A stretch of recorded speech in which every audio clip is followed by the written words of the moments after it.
பணி நிரந்தரம் செய்ய வேண்டும், தனியார் மயமாக்கலை கைவிட வேண்டும் உள்ளிட்ட பல்வேறு கோரிக்கைகளை முன்வைத்து தூய்மை பணியாளர்கள் தொடர்ந்து 7வது நாளாக காத்திருப்பு போராட்டத்தில் ஈடுபட்டு வருகின்றனர். இது தொடர்பாக மாநகராட்சி தரப்பில் என்ன நடவடிக்கை எடுக்கப்பட்டு வருகிறது என்பது தொடர்பாக பேச நம்மிடையே சென்னை மாநகராட்சி மேயர் பிரியா இணைந்திருக்கிறார். அவரிடம் பேசலாம்.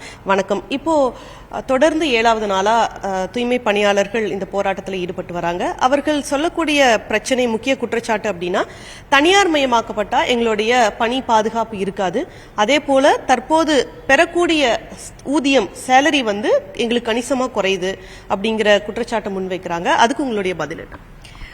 இன்றைக்கு பெருநகர சென்னை மாநகராட்சியில் மண்டலம் 5, 6 தனியார் வகைப்படுத்தப்பட்டிருக்கிறது. இதற்கு முன்னவே 10 மண்டலங்களில் தனியார் மூலியமா பணிகள் மேற்கொள்ளப்பட்டு சிறப்பாக நடைபெற்று வருகிறது. இன்றைக்கு தூய்மை பணியாளர்கள் அவர்களுடைய பணி பாதுகாப்பு முதல் கோரிக்கையாக வைத்திருக்கிறார்கள். மாநகராட்சி சார்பாக முற்றிலுமாகவே அவர்களுக்கு பணி பாதுகாப்பு வழங்கப்படும் அப்படின்றத தெரிவித்திருக்கிறோம். இன்றைக்கு NULM லேபர்ஸா இருக்கக்கூடியவர்கள் தனியார் நிறுவனத்துடன் இணைந்து வரக்கூடிய நாட்கள்ல தூய்மை பணிகளை மேற்கொள்ளுமாறு தான் அவர்களிடம் நம்ம தெரிவித்திருக்கிறோம். தொடர்ந்து இன்றைய நாள் வரைக்குமே இந்த தூய்மை பணியாளர்கள் மாநகராட்சியோடு இணைந்து தனியார் நிறுவனமும் இணைந்து தூய்மை பணியாளரை மேற்கொள்வார்கள் என்றுதான் அந்த இடங்களை கூட மற்றொரு பணியாளர் மூலியமா நிரப்பாம இன்றைய வரைக்கும் அவர்கள் வருவாங்க அப்படின்றதுக்காக அந்த பணி வேற யாரையுமே அந்த இடத்துல அப்பாயிண்ட் பண்ணாத இன்றைய வரைக்குமே அவர்களுக்காக காத்து கொண்டிருக்கிறோம்.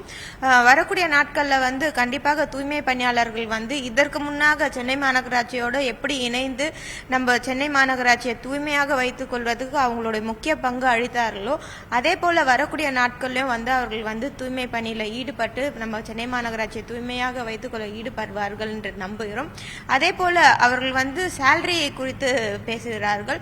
ஸோ சேலரி அப்படின்னு வரும்பொழுது தனியார் நிறுவனமிடம் ஒப்படைக்கும் பொழுது இதற்கு முன்னர் எப்படி வழங்கப்பட்டதோ அதே போலதான் இருக்கும். ஆனால் இவர்களுக்கு கூடுதலாக PF கொடுக்கப்படுகிறது, இன்சூரன்ஸ் ESI மூலமாக வழங்கப்படுகிறது. அதே போல தூய்மை பணியாளரோட குழந்தைகளுக்கு கல்வி உதவித்தொகை வழங்கப்படுகிறது, திருமண உதவித்தொகை வழங்கப்படுகிறது.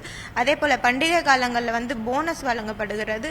இப்படி பல்வேறு சிறப்பு அம்சங்களோட கூடுதலாக தான் நம்ம அவங்களுக்கு பெனிஃபிட்ஸ் தருமே தாண்டி இதற்கு முன்ன இருந்ததை விட குறைக்கல எதுவுமே அப்படின்றத நான் தெரிவித்துக்கிறேன். தூய்மை பணியாளர்கள் நம்ம மாநகராட்சியோட இணைந்து தூய்மை பணியில ஈடுபடணும் அப்படின்றது தான் நாங்கள் தெரிவித்துக்கிறோம். இப்போ அவங்க சொல்றது ஒரு நாளைக்கு 753 ரூபா வாங்கிட்டு இருக்கோம், இப்ப அங்க போனா 500 ரூபாயா குறையும் அப்படிங்கிறாங்க. இப்போ நீங்க சொல்றது எதுவும் குறைய போறதுன்னு இல்ல, அதை பத்தி இன்னும் கொஞ்சம் டீடைலா நீங்க சொல்ல முடியுமா? அது எப்படி 200 ரூபாய் கிட்டத்தட்ட டிஃபரன்ஸ் வருது? அதுதான் அவங்களோட பெரிய கன்சர்னா இருக்கு. இல்ல, இப்ப தூய்மை பணியாளர்கள் முதல் கோரிக்கை எங்களிடம் வைத்தது நீங்க தனியாரிடம் கொடுத்தா எங்க வேலையில நிறுத்திடுவாங்க, எங்களை தொடர்ந்து பணி செய்ய விட மாட்டாங்க அப்படின்றது தான் தெரிவித்திருந்தார்கள். ஆனா அந்த மாதிரி எந்த ஒரு பணி நீக்கமும் நடைபெறாது அப்படின்றத முற்றிலுமா மாநகராட்சி சார்பா நாங்க அஷ்யூர் பண்றோம்.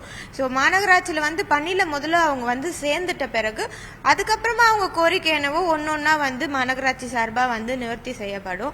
முதல்ல அவங்க பணியில ஈடுபடுமாறு கேட்டுக்கொள்கிறேன். ஓகே, இப்போ அவங்க நிறைய பேர் போராட்டத்தில் ஈடுபட்டிருக்கக்கூடிய தூய்மை பணியாளர்கள் சொல்றது, இந்த கடந்த மாசத்தோட எங்களுக்கு முடிஞ்சது, நாங்க அடுத்த நாள் 1ஆம் தேதி வேலைக்கு போனா வேலை இல்லைன்னு சொல்லிட்டாங்க அப்படின்னு சொன்னாங்க.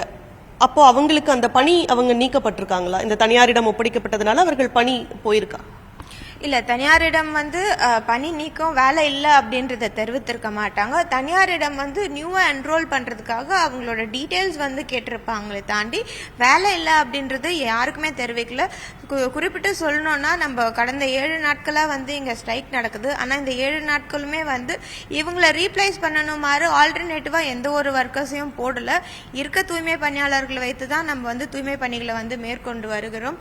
சொல்ல போனா பல்வேறு பகுதிகள் குப்பை தேக்கம் இருக்கிறது. கூடுதலாக பணியாளர்கள் கரண்ட் சிச்சுவேஷனுக்காக நம்ம பணியமர்த்தி பணிகள் மேற்கொள்றோமே தாண்டி இவங்களை ரீப்ளேஸ் பண்ண வகையில நம்ம இது வரைக்கும் யாருமே பணியமர்த்தல.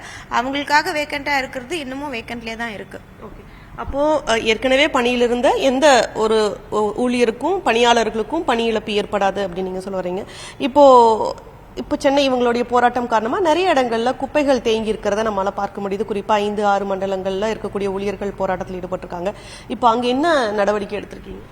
இப்போ சென்னை மாநகராட்சி பார்த்தீங்கன்னா தூய்மை பணியாளர்களோட பணி வந்து மிகவும் குறிப்பிடத்தக்கது. இதுவரைக்குமே வந்து கோவிட் காலங்களாக இருந்தாலும் சரி, இல்லை மழை காலங்களாக இருந்தாலும் சரி, இல்லை டெய்லி நாட்களாக இருந்தாலும் சரி, தூய்மை பணியாளரோட பணி வந்து மிகவும் வந்து பாராட்டக்கூடிய ஒரு பணிகளாக இருக்குது. அப்படி இருக்கும் பொழுது இன்றைக்கு இவங்க ஸ்ட்ரைக்ல உட்காருறதுனால லோக்கல்ல இருக்கக்கூடிய வார்டு வாரியா வந்து நிறைய பகுதிகள் வந்து குப்பை தேக்கம் ஏற்படுது. இதனால வந்து பப்ளிக்குமே நிறைய பேர் அஃபெக்ட் ஆகுறாங்க. பப்ளிக்குமே வந்து நிறைய பகுதியில் வந்து உடனே குப்பை அகற்றுற மாதிரி நிறைய பேர் ரிக்வஸ்ட் வைக்கிறாங்க. கூடுதலாக நம்ம வேற பகுதியில இருந்து ஒரு நாள் 2 நாட்கள் வந்து ஆல்டர்னேட்டிவா நம்ம போட்டாலும் இவர்கள்லாம் பணியில வந்த பிறகுதான் நம்ம வந்து பணிகளை வந்து மீண்டும் பழைய முறைக்கு வந்து நம்ம கொண்டு செல்ல முடியும். ஆட்சியில வந்து 10 மண்டலங்கள்ல வந்து தனியாருக்கு மேற்கொள்ளப்பட்டது. ஸோ அந்த டைம்லயும் வந்து என்யூஎல்எம் லேபர்ஸை வந்து தனியாரிடம் வந்து அவங்க சேர்த்திருக்காங்க. அதே போலதான் இப்பயும் நம்ம பண்றோம். கண்டிப்பாக யாருக்குமே வந்து பணி நீக்கம் செய்யப்பட மாட்டோம் அப்படின்றத மீண்டும் குறிப்பிட்டேன்.